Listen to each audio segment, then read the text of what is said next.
Молодой исполнитель Варлам Гаглоев представил новую композицию «Записка». Песня посвящена воспоминаниям о детстве. Это, наверное, время самых счастливых и беззаботных дней для каждого человека, говорит исполнитель песни. Новая песня является единственной позитивной композицией в его репертуаре.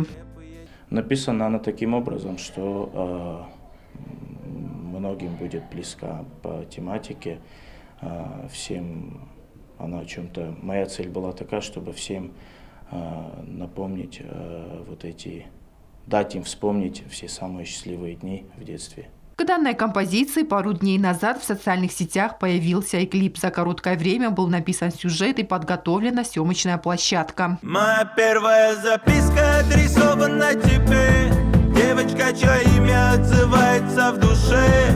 Часто вижу дни счастливые во сне, осталось это лето следом в памяти моей. Съемки проходили в Северной Осетии с участием детей и самого исполнителя. Задумка творческой команды осуществилась за считанные дни и уже получила положительные отзывы. Мы нашли актеров, так скажем, это детей, дали объявление.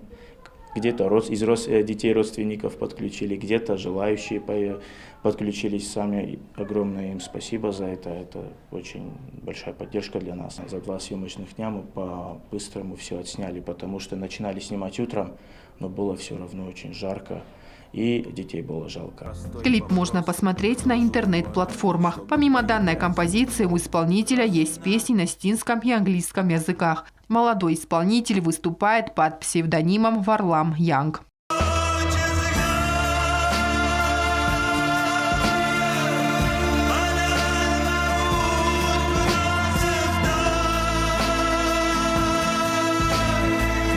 Варлам Гаглоев также является главным дирижером мужского хора осетинской песни при президенте Южной Осетии. Анжела Кукоева, Фатима Чочева, Ринат Медоев. Информационный выпуск сегодня.